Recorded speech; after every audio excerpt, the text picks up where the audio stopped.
الحمد لله نحمده ونستعينه ونؤمن به ونتوكل عليه ونعوذ بالله من شرور أنفسنا ومن سيئات أعمالنا من يهده الله فلا مضل له ومن يضلل فلا هادي له وأشهد أن لا إله إلا الله وحده لا شريك له وأشهد أن محمدا عبده ورسوله أرسله بالهدى ودين الحق ليظهره على الدين كله ولو كره المشركون اللهم صل على محمد وعلى آل محمد كما صليت على إبراهيم وعلى آل إبراهيم إنك حميد مجيد اللهم بارك على محمد وعلى آل محمد كما باركت على إبراهيم وعلى آل إبراهيم إنك حميد مجيد أما بعد فإن خير الكلام كلام الله وخير السنن سنن محمد صلى الله عليه وسلم وشر الأمور محدثاتها وكل محدثة بدعة وكل بدعة ضلالة وكل ضلالة في النار. أعوذ بالله من الشيطان الرجيم. بسم الله الرحمن الرحيم. يا أيها الذين آمنوا اتقوا الله حق تقاته ولا تموتن إلا وأنتم مسلمون. بسم الله الرحمن الرحيم. إنا نحن نحيي الموتى ونكتب ما قدموا وآثارهم وكل شيء أحصيناه في إمام مبين. ബഹുമാന്യരായ സത്യവിശ്വാസികളെ റഹ്മാനായ റബ്ബ് സുബ്ഹാനഹു വ തആലയുടെ നിയമ നിർദ്ദേശങ്ങൾ കഴിവിന്റെ പരമാവധി ജീവിതത്തിൽ പാലിക്കുവാൻ പരിശ്രമിച്ചുകൊണ്ട് മുത്തഖികളായി ജീവിക്കണേ എന്ന് പ്രത്യേകമായി ഓർമ്മപ്പെടുത്തുകയാണ്. റബ്ബ് സുബ്ഹാനഹു വ തആല നമുക്കെല്ലാം തൗഫീഖ് പ്രദാനം ചെയ്യുമാറാവട്ടെ. ജീവിതത്തിലെ എല്ലാ മേഖലയും അല്ലാഹു സുബ്ഹാനഹു വ തആല ഖൈറും ബറക്കത്തും നൽകി നമ്മയെല്ലാം അനുഗ്രഹിക്കുമാറാവട്ടെ. വിശുദ്ധ ഖുർആൻ 36-ാം അധ്യായം സൂറത്ത് യാസീനിലെ 12-ാമത്തെ വചനമാണ് ഓതിവെച്ചത്. പ്രധാനമായും 3 കാര്യമാണ് അല്ലാഹു സുബ്ഹാനഹു വ തആല ഈ ആയത്തിൽ ഓർമ്മപ്പെടുത്തുന്നത്. ഒന്ന്, മരിച്ചവരെ നാം ജീവിപ്പിക്കുമെന്ന യാഥാർത്ഥ്യമാണ്. ഇന്നാ നഹ്നു നുഹ്യിൽ മൗത, തീർച്ചയായും മരിച്ചവരെ നാം ജീവിപ്പിക്കുക തന്നെ ചെയ്യും. രണ്ടാമത്, അവർ ചെയ്തു വെച്ച എല്ലാ കർമ്മങ്ങളും അല്ലാഹു രേഖപ്പെടുത്തി വെക്കും. വനക്തുബു മാ ഖദ്ദമു വആസാറഹും. മൂന്നാമതായി പറഞ്ഞത് എല്ലാം അല്ലാഹു തആല വ്യക്തമായ രേഖയിൽ തിട്ടപ്പെടുത്തി വെച്ചിട്ടുണ്ട്. വകുല്ല ശൈഇൻ അഹ്സൈനാഹു ഫീ ഇമാമിൻ മുബീൻ. ഈ 3 കാര്യങ്ങൾ ഊന്നിപ്പറയുന്ന വചനമാണ് സൂറത്ത് യാസീനിലെ ഈ ഒരു 12-ാമത്തെ വചനം. ഇനി അല്ലാഹു തആല രേഖപ്പെടുത്തുമെന്ന് പറഞ്ഞപ്പോൾ 2 തരം കർമ്മങ്ങളെ പരിചയപ്പെടുത്തി. വനക്തുബു മാ ഖദ്ദമു വആസാറഹും. അവർ മുൻകൂട്ടി ചെയ്തു വെച്ച എല്ലാം നാം രേഖപ്പെടുത്തും. വആസാറഹും, അവരുടെ ശേഷിപ്പുകളെയും രേഖപ്പെടുത്തുമെന്നാണ്. ആസാർ എന്നത് വിശാലമായ അർത്ഥമുള്ള വചനമാണ്. ഒരു മനുഷ്യൻ ജീവിച്ച് ആ ജീവിതം അവസാനിച്ച് ലോകത്ത് യാത്ര പോയാലും അവൻ ചെയ്തു വെച്ച കർമ്മങ്ങളുടെ ബാക്കി പത്രമായി ഇവിടെ അവശേഷിക്കുന്ന വല്ല കർമ്മങ്ങളും ഉണ്ടെങ്കിൽ അതിനാണ് ആസാർ എന്ന് ഈ ആയത്തിൽ പരിചയപ്പെടുത്തിയത്. അത് നല്ലതാവാം, ചീത്തയാവാം. നാം മരിച്ചാലും അവസാനിക്കാതെ ബാക്കിയാകുന്ന കർമ്മങ്ങൾ, നല്ല കർമ്മങ്ങളുണ്ടെങ്കിലും ചീത്തയായി ദുഷിച്ച കർമ്മങ്ങളുണ്ടെങ്കിലും അതെല്ലാം പടച്ച റബ്ബ് രേഖപ്പെടുത്തുമെന്നാണ് ആയത്തിന്റെ പൊതുവായ താൽപര്യം. രണ്ട് കാര്യം നാം അവിടെ ശ്രദ്ധിക്കേണ്ടത്. ഒന്ന്, നാം മരിക്കുമ്പോൾ നല്ല ആസാറുകൾ ബാക്കി വെച്ച് പോകാൻ കഴിയണമെന്നാണ്. നമ്മൾ മരിച്ചാലും അവസാനിക്കാത്ത, അടുത്ത ദിവസങ്ങളിലും ആഴ്ചകളിലും മാസങ്ങളിലും വർഷങ്ങളും പതിറ്റാണ്ടുകളും നൂറ്റാണ്ടുകളും പിന്നിട്ടാലും നമ്മുടെ ഖബറിലേക്ക് പ്രതിഫലം വരാൻ പറ്റാവുന്ന നല്ല നല്ല കർമ്മങ്ങൾ, മുറിഞ്ഞു പോകാത്ത, ദുനിയാവിൽ ബാക്കി വെച്ചു പോകാൻ കഴിയുന്ന കർമ്മങ്ങൾ നമുക്കുണ്ടാകണമെന്ന് ഈ ആയത്തും സമാനമായ ആയത്തുകളും ഹദീസുകളും എല്ലാം നമ്മെ ഓർമ്മപ്പെടുത്തുന്നുണ്ട്. അഥവാ ഒരു മനുഷ്യന്റെ കാലശേഷം അവന്റെ പ്രതിഫലം മുറിയാതെ നിലനിൽക്കുന്ന കർമ്മങ്ങൾക്കാണ് ആസാർ എന്ന് പറയുന്നത്. അത് വ്യത്യസ്തമായ തലങ്ങളിൽ ഹദീസുകളിൽ പരിചയപ്പെടുത്തി. ഇന്നത്തെ കാലത്ത് ഒരുപക്ഷെ വ്യാപകമായ അർത്ഥത്തിൽ നമുക്ക് നല്ല ആസാറുകളെ ചെയ്യാനുള്ള അവസരങ്ങൾ ഉണ്ട് താനും. ഹദീസിൽ തന്നെ വന്ന വ്യത്യസ്തമായ നല്ല അസറുകൾ അതിൽപ്പെട്ട ഒന്നാണ് കുടിവെള്ളം നൽകുക എന്നത്. അതിനുള്ള സംവിധാനം ഉണ്ടാക്കുക, കിണർ കുഴിക്കുക, സമാനമായ എന്തെങ്കിലുമൊക്കെ സ്ഥിരമായ ഒരു വെള്ളത്തിന്റെ സംവിധാനം ഒരുക്കി വെച്ചു പോവുക. അത് ഏറ്റവും നല്ല ശ്രേഷ്ഠമായ അള്ളാഹുവിനെ ഇഷ്ടപ്പെട്ട കർമ്മമായി അള്ളാഹു റസൂൽ സ്വല്ലല്ലാഹു അലൈഹി വസല്ലം തങ്ങൾ പഠിപ്പിക്കുന്നുണ്ട്. സഅദ് റളിയല്ലാഹു അൻഹു പറയുന്നു, നബിയോട് ഒന്ന് ചോദിക്കുന്നു, നബി, എന്റെ ഉമ്മ പെട്ടെന്ന് മരിച്ചുപോയി. ഉമ്മയുടെ സമീപത്ത് ഞാൻ അപ്പോൾ ഉണ്ടായിരുന്നില്ല. ഉമ്മാക്കെങ്ങാനും സംസാരിക്കാൻ അവസരം കിട്ടിയിരുന്നുവെങ്കിൽ സ്വതക്ക ചെയ്യാൻ വേണ്ടി എന്നോട് ഉമ്മ പറയുമായിരുന്നു. പക്ഷെ അതിന് അവസരം ഉണ്ടായില്ല. ആ നിലയ്ക്ക് ഉമ്മ മരണപ്പെട്ടു പോയി നബിയെ. ആ ഉമ്മാക്ക് വേണ്ടി ഞാൻ സ്വതക്ക ചെയ്താൽ അതുകൊണ്ട് ഉമ്മാക്ക് ഉപകാരം ലഭിക്കുമോ, പ്രതിഫലം ലഭിക്കുമോ ചോദിക്കുമ്പോൾ നബി ഞങ്ങൾ പറയാതെ ഉമ്മാക്ക് പ്രതിഫലം ലഭിക്കും.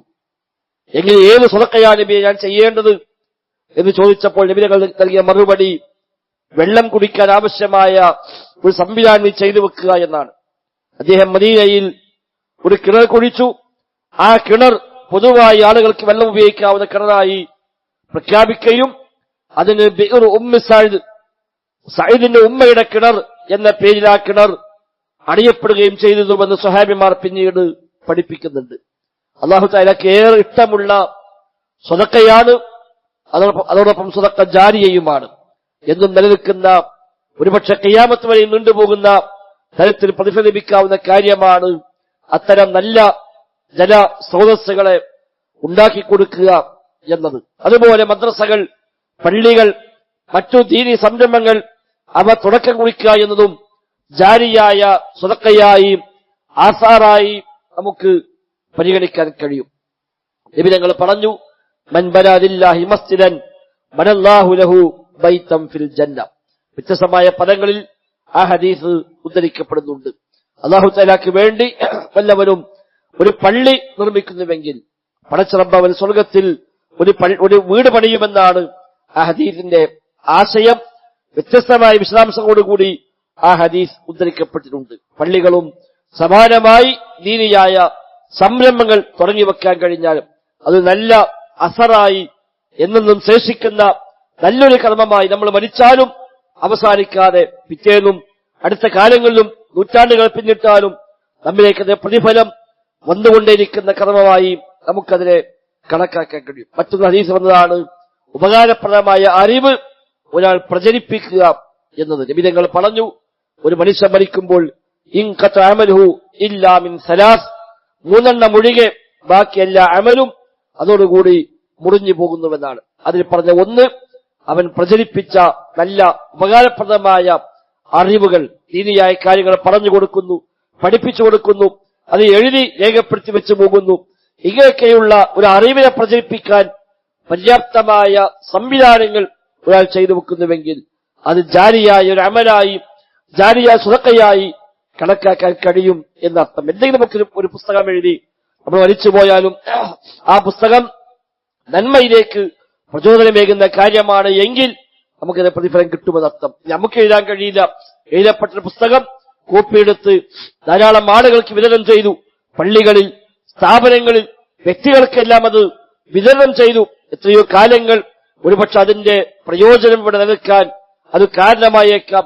ഒരുപാട് ആളുകൾക്ക് ഒരുപക്ഷെ ജീവിതത്തിൽ മാറ്റം വരാൻ, നന്മയിലേക്ക് വരാനൊക്കെ അത് നിമിത്തമായേക്കാമെങ്കിൽ അത് മാനിലക്കുള്ള ഒരു ജാരിയായ കർമ്മമായി പരിഗണിക്കപ്പെടാം. അതുപോലെ മരങ്ങൾ, തൈകൾ വെച്ചുപിടിപ്പിക്കാൻ നബി തങ്ങൾ പ്രത്യേകമായി പ്രോത്സാഹിപ്പിച്ച കാര്യമാണ്.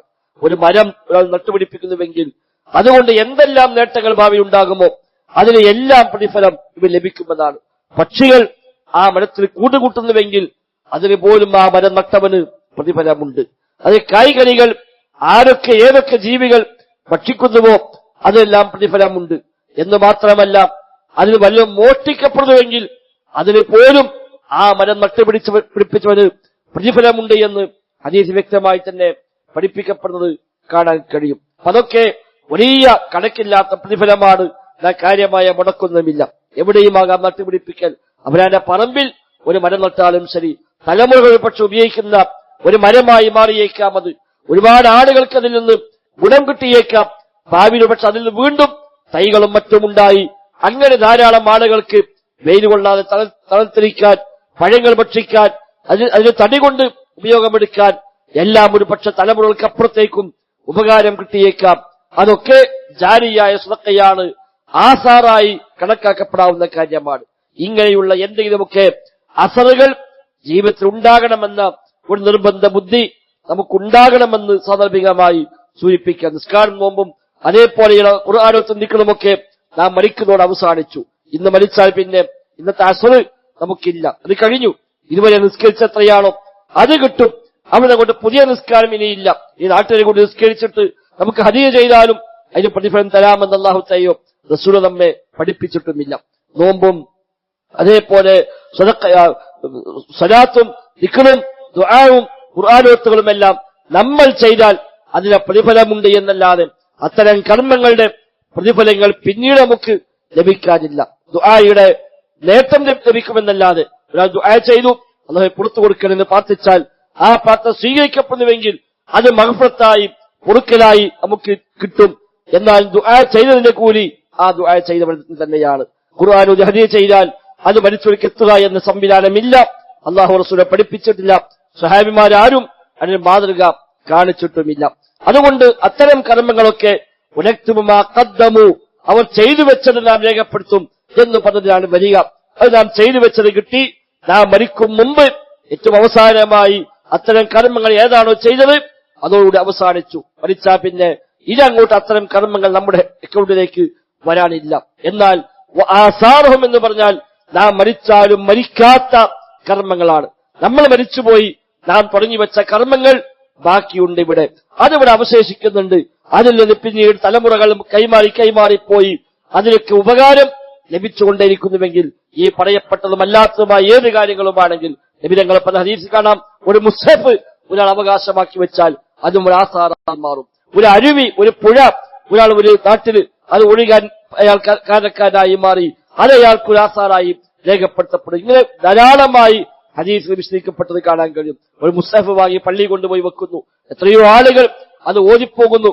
നമ്മൾ മരിച്ചു പോയാലും അത് അവിടെ ഉണ്ടാകും. ധാരാളം ആളുകൾ പക്ഷെ അതിൽ നിന്ന് ഖുർആൻ ഓതാൻ നിമിത്തമായേക്കാം. അത് വലിയ ആസാറാണ്. ഇങ്ങനെ ചെറിയ ചെറിയ ചെറിയ ഒരു ശ്രദ്ധയുണ്ടായാൽ മാത്രം നമുക്ക് തുടങ്ങി വെക്കാൻ പറ്റാവുന്ന ആസാറുകളുണ്ട്. സാമ്പത്തികമായി ഒരു മുടക്കുമില്ലാതെ ഒരു പൈസയും ചെലവാക്കാതെ തന്നെ ഉണ്ടാക്കിയെടുക്കാവുന്ന ആസാറുകൾ, പണം മുടക്കി ചെയ്യാവുന്ന ആസാറുകൾ ഒന്ന് മനസ്സ് വെച്ചാൽ തന്നെ ഒരുപക്ഷെ ദീർഘമായ കാലം, നൂറ്റാണ്ടുകൾ നിൽക്കുന്ന വലിയ നന്മകൾക്ക് തുടക്കമിടാൻ നമുക്ക് പറ്റും. അത്തരം ആസാറുകൾ നമുക്കുണ്ടാകണമെന്നാണ് സൂചിപ്പിക്കാനുള്ളത്. അത് പടച്ച റബ്ബ് രേഖപ്പെടുത്തുമെന്ന് അവൻ നമ്മുടെ വാഗ്ദാനമാണ്.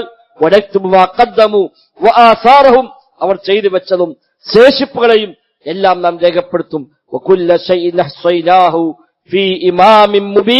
എല്ലാം വ്യക്തമായ രേഖയിൽ എല്ലാം നാം ക്ലിപ്തപ്പെടുത്തിയിട്ടുണ്ട് എന്നാണ്. ഒന്നും വിട്ടുപോകുന്നില്ല, ഒന്നും അതിൽ നിന്ന് രേഖപ്പെടുത്താതെ പോകുന്നില്ല, ഒരു അന്യായവും ചെയ്യപ്പെടുകയുമില്ല. എന്ന് സൂറത്തുൽ കഹ്ഫിൽ നമ്മളൊക്കെ പാരായണം ചെയ്യുന്ന വചനമാണല്ലോ. ചെയ്തു വെച്ചതെല്ലാം അവിടെ സന്നിഹിതമായി ലഭിക്കും, ഒന്നും വിട്ടുപോകുകയില്ല. ആ നിലക്ക് റബ്ബ് രേഖപ്പെടുത്തുകയും നമുക്ക് പ്രതിഫലം നൽകുകയും ചെയ്യും. അത്തരം ശേഷിപ്പുകൾ ജീവിതത്തിൽ ഉണ്ടാക്കിയെടുക്കാൻ ഒരു മനസ്സ് വെക്കണമെന്ന് സാധാരണമായി സൂചിപ്പിക്കുന്നു. റബ്ബ് സുബ്ഹാനഹു വ തആല തൗഫീഖ് നൽകി അനുഗ്രഹിക്കുമാറാവട്ടെ.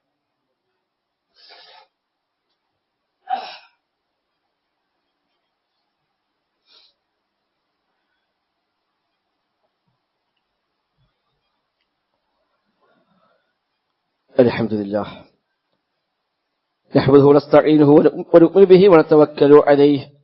اللهم صل على محمد وعلى آل محمد كما صليت على إبراهيم وعلى آل إبراهيم إنك حميد مجيد. സഹോദരങ്ങളെ, സഹോദരിമാരെ, റഹ്മാനായ റബ്ബ് സുബ്ഹാനഹു വ തആലയുടെ നിയമനിർദ്ദേശങ്ങൾ കഴിവിന്റെ പരമാവധി ജീവിതത്തിൽ പാലിക്കുവാൻ പരിശ്രമിച്ചുകൊണ്ട് മുത്തഖീകളായി ജീവിക്കണേ എന്ന് ഒരിക്കൽ കൂടെ ഓർമ്മപ്പെടുത്തുകയാണ്. അല്ലാഹു സുബ്ഹാനഹു വ തആല തൗഫീഖ് പ്രദാനം ചെയ്യുമാറാവട്ടെ. ശേഷിപ്പുകൾ നല്ലതു മാത്രമല്ല, ദുഷിച്ചവയും നമ്മുടെ പേരിൽ ആസാറായി നിലനിൽക്കുമെന്നത് നാം ഗൗരവമായി കാണേണ്ടുന്ന കാര്യമാണ്. നമ്മൾ മരിക്കുമ്പോൾ നമ്മുടെ തിന്മകൾ, തോന്നിവാസങ്ങൾ, പാപങ്ങൾ അതോടെ മരിച്ചു തീരണം, അവസാനിക്കണം. നമ്മളിന്ന് മരിച്ചുപോയി, കാലങ്ങൾ കഴിഞ്ഞാലും മരിക്കാതെ നമ്മുടെ ഖബറിലേക്ക് വരുന്ന പാപങ്ങൾ, ദോഷങ്ങളായി വരുന്ന തെറ്റായ ചില ഉദ്യമങ്ങൾ തുടങ്ങി വെച്ചതാണ് പോകുന്നത് എങ്കിൽ അതവന് വലിയ നഷ്ടമാണ് ഉണ്ടാക്കി തീർക്കുക. ഹിജ്റ 400 ജീവിച്ച ഇമാം അബൂബക്കർ അത്തൊർത്തൂഷി റഹിമഹുല്ലാഹ് അദ്ദേഹം പറയുന്നു, വൈലുൽ ലിമൻ യമൂതു വതബ്ഖാ ദുനൂബുഹു 100 സന വ 200 സന. ഒരാൾ മരിച്ചിട്ടും 100-200 കൊല്ലങ്ങൾ അയാളുടെ പാപങ്ങൾ അവശേഷിക്കുന്നുവെങ്കിൽ അയാൾക്കാകുന്നു ഏറ്റവും വലിയ നഷ്ടമെന്നാണ്. തൂബാ ലിമൻ മാത വമാതത് മഅഹു ദുനൂബുഹു. മരിക്കുമ്പോൾ തന്റെ പാപങ്ങളും മരിക്കുന്നുവെങ്കിൽ അവന് മംഗളാശംസകൾ. നമ്മൾ മരിക്കുമ്പോൾ നമ്മുടെ പാപം മരിക്കണം, പിന്നെ ഒരു പാപം നമ്മളെ പിന്നുണ്ടാകാൻ പാടില്ല. നമ്മൾ മരിച്ചു, നാളെയും നമ്മുടെ തെറ്റ് ഇവിടെ ബാക്കിയുണ്ട് എന്ന് വന്നാൽ ആ തെറ്റുകൾ മരിച്ചിട്ടില്ല എന്നർത്ഥം. ഒരു തോന്നിവാസത്തിന് തുടക്കമിട്ട് മരിച്ചുപോയി, എന്തെങ്കിലും തെറ്റായ തിന്മക്ക് തുടക്കം കുറിച്ചുകൊണ്ട് മരിച്ചുപോയി, ഒരു ഫിത്ന ഉണ്ടാക്കിയിട്ട് അവൻ മരിച്ചുപോയി, അവന്റെ കാലശേഷവും അത് നാട്ടിലെങ്ങനെ പ്രചരിച്ചുകൊണ്ടേയിരിക്കും. ഒരുപാട് അത്തരം തിന്മകൾ, തോന്നിവാസങ്ങൾ ലോകത്ത് വിലച്ചുപോയ മനുഷ്യന്മാരുണ്ട്. തെറ്റായ വിശ്വാസങ്ങൾ, ആചാരങ്ങൾ മുതൽ എല്ലാം അതിന്റെ ബാക്കിപത്രങ്ങൾ തന്നെയാണ്. ഷിയായിസവും ഖവാരിജിയത്തും അടക്കമുള്ള ദുഷിച്ച തെറ്റായ ആശയമുള്ള ആളുകൾ ഒക്കെ ചില മനുഷ്യന്മാർ തുടങ്ങി വെച്ചു പോയതാണ്. ഒരു വ്യക്തി തുടങ്ങിച്ചാണ് ഷിയായിസം എന്നത്. കോടാനുകോടി മനുഷ്യന്മാരുടെ ഈമാൻ തെറ്റാനാണ് അത് കാരണമായി മാറിയത്. അങ്ങനെയുള്ള തിന്മകൾക്ക് നിമിത്തമാകുന്ന കാര്യങ്ങൾ തന്റെ കാലം കഴിഞ്ഞാൽ തലമുറകളോളം ആ തോന്നിവാസം നാട്ടിലുണ്ടാവും. ദുഷിച്ച സംസ്കാരങ്ങളെ തുടങ്ങി വെക്കുന്ന ആളുകൾ, തെറ്റായ ചില സംവിധാനങ്ങളെ തുടക്കമിടുന്ന ആളുകൾ, ആളുകൾക്ക് കൂത്താടാനും കുടിക്കാനും എല്ലാത്തിനും പറ്റാത്ത വിധമുള്ള ചില സംവിധാനങ്ങൾ നാട്ടിൽ തുടങ്ങി വെച്ചു പോകുന്ന ആളുകൾ, ഇസ്ലാമിനെ തന്നെ പൊളിച്ചു കളയുന്ന, സംസ്കാരം തന്നെ മാറ്റി എഴുതുന്ന, എല്ലാ തിന്മക്കും തോന്നിവാസങ്ങൾക്കും നിമിത്തമായി മാറുന്ന ഇടങ്ങളെ തുടക്കമിട്ട് പോകുന്ന ആളുകൾ ഒരുപക്ഷെ ബിസിനസ്സായി തുടങ്ങിയതായിരിക്കാം, അല്ലെങ്കിൽ ഒരു സാമൂഹ്യ ക്ഷേമം എന്ന നിലയ്ക്ക് തുടങ്ങിയതായിരിക്കാം, അല്ലെങ്കിൽ രാഷ്ട്രീയത്തിന്റെ പേരും പറഞ്ഞു തുടങ്ങിയതായിരിക്കാം. എന്ത് പേരിലാണെങ്കിലും നമ്മൾ മരിച്ചു പോകുമ്പോൾ അത്തരം ചില തിന്മകളുടെ സംവിധാനങ്ങൾ ഇവിടെ ബാക്കി വെച്ചുകൊണ്ട് പോകുന്നുവെങ്കിൽ അവരാണ് ഏറ്റവും വലിയ നഷ്ടമെന്നാണ്. കാരണം അവർ മരിച്ചുപോയി പതിറ്റാണ്ടുകൾ, നൂറ്റാണ്ടുകൾ കഴിഞ്ഞാലും അത് നാട്ടിൽ നിലനിൽക്കുന്നുവെങ്കിൽ അതിന്റെ വിഹിതം വന്നുകൊണ്ടേയിരിക്കും ഖബറിലേക്ക്. നബിതങ്ങൾ പറഞ്ഞല്ലോ, ലോകത്തെ ഇവിടെ ആരെ കൊന്നാലും ഇല്ലാ കാന അലബിനി ആദമൽ അവ്വൽ കിഫ്ലും മിൻ ദബിഹ. ആദമിന്റെ ഒന്നാമത്തെ പുത്രന് ഈ കൊലപാതകത്തിന്റെ ഒരു പങ്ക് ലഭിക്കാതിരിക്കുകയില്ല. ലിഅന്നഹു അവ്വലു മൻ സന്നൽ ഖത്ൽ. അവരാണ് കൊലപാതകം എന്ന നടപടിക്രമം ലോകത്ത് തുടങ്ങി വെച്ചത്. ഹാബീൽ ഖാബീൽ വിഷയം നമുക്കറിയാം. ആദം നബിയുടെ മക്കൾ പരസ്പരമുണ്ടായ കൊലപാതകം സൂറത്ത് മാഇദയിൽ അല്ലാഹു തആല പരിചയപ്പെടുത്തിയിട്ടുണ്ടല്ലോ. അതാണ് ലോകത്തെ ഒന്നാമത്തെ കൊലപാതകം. അതുകൊണ്ട് ഇത് ഖിയാമത്ത് വരെ ലോകത്ത് എവിടെയെല്ലാം ആരെയെല്ലാം കൊല്ലുന്നുവോ അതിനൊരു വിഹിതം ആ ഒന്നാമത്തെ കുറ്റവാളിക്ക് ലഭിക്കുമെന്നാണ്. എത്രയാണ് അതിനൊക്കെ ഒരു നഷ്ടം. അതുകൊണ്ട് ആ നിലക്കുള്ള തിന്മകൾ നമ്മുടെ ജീവിതത്തിൽ ഇല്ല എന്ന് ഉറപ്പെടുത്തണം. നമ്മൾ മരിക്കുമ്പോ നമ്മുടെ എല്ലാ തിന്മയും അവസാനിച്ചു എന്ന ബോധ്യം വേണം. ഇനി അവിടെ തുടങ്ങി വെച്ച ഒന്നുമില്ല. നമ്മളായി തുടക്കമിട്ട, നമ്മളായിട്ട് സംവിധാനിച്ചു വെച്ച ഒരു തിന്മ, ഒരു തോന്നിവാസം, ഒരു ഹറാമിന്റെ കേന്ദ്രം, ഒരു ഫിത്നയുടെ സംവിധാനം, അങ്ങനത്തെ ഒന്നും ഞാനായി തുടങ്ങി വെച്ചിട്ടില്ല. അത് തുടങ്ങാൻ തന്നെ പോകാതെ തുടങ്ങിയപ്പോഴേ നമ്മൾ മരിക്കാൻ നമുക്കറിയല്ലോ. അങ്ങനത്തെ തുടങ്ങി വെച്ചു, നമ്മൾ മരിച്ചു പോയാലും നമ്മളിത് കഴിഞ്ഞിട്ടില്ല. അത് പിന്നെ നൂറ്റാണ്ടുകൾ നമ്മുടെ പേരിൽ, നമ്മുടെ അക്കൗണ്ടിലേക്ക് വന്നുകൊണ്ടിരിക്കും. താങ്ങാനുള്ള ശേഷി സഹോദരങ്ങളെ നമുക്കില്ല. ആ നിലയ്ക്കുള്ള ഒരു തിരിച്ചറിവ് കൂടി ഇതിന്റെ ഭാഗമായി നമുക്കുണ്ടാകും. നല്ല ആസാറുകൾ പരമാവധി ഉണ്ടാക്കി വെക്കുക. ദുഷിച്ച തെറ്റായ ആസാറുകൾ ഒന്നുമില്ല എന്ന് ഉറപ്പുവരുത്തുക. വല്ലതുമുണ്ടെങ്കിൽ ജീവിതകാലത്ത് തന്നെ അത് ഇല്ലാതാക്കാനുള്ള സംവിധാനമോ പൂർണ്ണമായി ഒഴിവാക്കാനുള്ള സംവിധാനങ്ങളോ ആത്മാർത്ഥമായ തൗബയോ എല്ലാം ഉണ്ടായി ഇത് അതിന്റെ ഒരു പാപഭാരം നമുക്ക് ലഭിക്കുന്നില്ല എന്ന സമാധാനത്തിൽ ദുനിയാവിന്ന് മരിച്ചു പോകാൻ പറ്റണം. നന്മകളാവട്ടെ മരിക്കാതെ ബാക്കിയാവുകയും വേണം. നാം മരിച്ചാലും മരിക്കാതെ അവശേഷിക്കുന്ന ധാരാളം നന്മകൾ ദുനിയാവിൽ ബാക്കി വെച്ചുകൊണ്ട് പോകാൻ കഴിഞ്ഞാൽ അൽഹംദുലില്ലാഹ് അത് മതിയാകും ഒരു പക്ഷേ രക്ഷപ്പെടാൻ വേണ്ടി. ലോകത്ത് വന്ന ഹലുസുന്ന പണ്ഡിതന്മാരൊക്കെ അത്തരം ആ ഒരു പ്രചോദനം തന്നെയാണ് അവർക്ക് ഈ രംഗത്ത് സേവനം ചെയ്യാനുള്ള വഴിയായി മാറിയത്. ധാരാളം കിതാബ് എഴുതി വെച്ചു പോയ ആളുകൾ, ഹദീസുകൾ സംരക്ഷിച്ചവർ, ഖുർആൻ തഫ്സീർ എഴുതിയവർ, ഇങ്ങനെ വ്യത്യസ്തമായ മേഖലകളിൽ ഇസ്ലാമികമായ അധ്യാപനങ്ങളെ പ്രചരിപ്പിക്കാൻ വേണ്ടി ധാരാളമായി ഗ്രന്ഥങ്ങൾ എഴുതി ജീവിതത്തിന് വേണ്ടി മാറ്റിവെച്ച ആളുകൾ അവർക്ക് പ്രതീക്ഷിച്ചത് താൻ മരിച്ചാലും അവശേഷിക്കണമെന്ന ആ പ്രതീക്ഷ തന്നെയാണ്. അത് റബ്ബ് സ്വീകരിച്ചാൽ അവർക്ക് പക്ഷെ അത് മതിയാകും സ്വർഗത്തിലേക്ക് എത്താൻ. ആ നിലയ്ക്കൊക്കെയുള്ള നന്മയുടെ വഴികൾക്ക് നമ്മൾ ഭാഗവാക്കാവാൻ ശ്രമിക്കുക. ഇനി ഒറ്റ കഴിയില്ല എങ്കിൽ പൊതുവായ സംവിധാനങ്ങൾ ഉണ്ടാവും.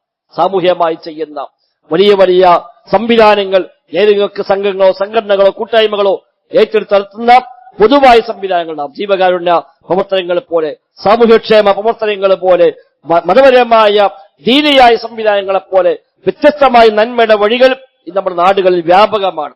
ധാരാളം സന്നദ്ധ സംഘടനകൾ ആ രംഗത്തുണ്ട്. നന്മയ്ക്ക് വേണ്ടിയാണോ അവിടെയൊക്കെ നമ്മളും ഭാഗവാക്കാവണം. എന്തെങ്കിലുമൊക്കെ ഒരു സമ്പത്ത് നൽകിയോ അതിനെ കൂടെ സഹകരിച്ചോ ഒന്നുമില്ലെങ്കിൽ ഇന്നത്തെ കാലത്ത് അതിൽ ചില കാര്യങ്ങൾ ഷെയർ ചെയ്താൽ പോലും ഒരു പക്ഷേ അതിന്റെ ഭാഗമായി മാറാൻ പറ്റും. എല്ലാ സംരംഭത്തിലും പൈസ കൊടുക്കാൻ ഒരു പക്ഷെ പറ്റിക്കൊള്ളുന്നില്ല. എന്നാലും ഒരു നന്മയുടെ ഒരു സംവിധാനം നമ്മുടെ മൊബൈലിലേക്ക് എത്തി അത് നാലാക്ക് അയച്ചു കൊടുത്തു. ആരെങ്കിലും ഒരാളിന്റെ ഭാഗവാക്കായി അതിന് വിഹിതം ഇൻഷാ അല്ലാഹ് നമുക്ക് ലഭിക്കുമല്ലോ. ഒന്ന് വേണ്ട ഉപദേശം നൽകി ഒരു നാലാളെ കാണിച്ചു കൊടുത്തു. ഇനി അതൊന്നുമില്ല, അതിനുവേണ്ടി പ്രാർത്ഥിച്ചു പഠിച്ചു. ഇത് അവരവിടെ ഒരു നന്മയുടെ വഴി ആരംഭിക്കുന്നു. അത് പൂർത്തിയാക്കി കൊടുക്കുന്നത് പ്രാർത്ഥിച്ചാലും നമ്മുടെ ഒരു ഇടപെടൽ അതിലുണ്ടായല്ലോ. ആ നിലക്കൊക്കെയുള്ള നന്മയുടെ ധാരാളം സംരംഭങ്ങൾ ഇന്നുണ്ട്. ഒറ്റ ചെയ്യാൻ കഴിയില്ല എങ്കിൽ കൂട്ടമായി ചെയ്യാവുന്ന വലിയ വലിയ സംവിധാനങ്ങൾ നമ്മുടെ നാടുകൾ ധാരാളമായി വന്നുകൊണ്ടിരിക്കുന്നു. അവിടെയൊക്കെ നമ്മളെ കൊണ്ട് ഏതെങ്കിലും അർത്ഥത്തിൽ അതിൽ ചെയ്യാൻ പറ്റുമെങ്കിൽ അതിന്റെ ഭാഗമായി മാറുക. ആ നന്മയുടെ പ്രതിഫലം നാളെ പരലോകത്ത് ഓഹരി വെക്കപ്പെടുമ്പോൾ അപ്പൊ ഞാനന്ന് കൂടിയില്ലല്ലോ, അന്ന് ഞാൻ അതിന്റെ ഭാഗമായില്ലല്ലോ എന്ന ഒരു വേദനയ്ക്ക് പിന്നെ പരലോകത്ത് നിമിത്തമായി കൂടാ. അതിന്റെ ഒരു പ്രതിഫലം നമുക്ക് ലഭിക്കണമെന്ന മനസ്സ് നാം ഉണ്ടാക്കിയെടുക്കുക. പടച്ച റബ്ബ് സുബ്ഹാനഹു വ തആല എല്ലാ നന്മയിലും മുന്നേറാനുള്ള നല്ല മനസ്സ് നൽകി അനുഗ്രഹിക്കുമാറാവട്ടെ. അല്ലാഹുമ്മ റബ്ബനാ ആതിനാ ഫിദ്ദുനിയ ഹസന വഫിൽ ആഖിറതി ഹസനത വഖിനാ അദാബന്നാർ. അല്ലാഹുമ്മ ഇഗ്ഫിർ ലിൽ മുഅ്മിനീന വൽ മുഅ്മിനാത്ത് വൽ മുസ്ലിമീന വൽ മുസ്ലിമാത്ത് الأحياء منهم والأموات إنك مجيب الدعوات وقاضي الحاجات.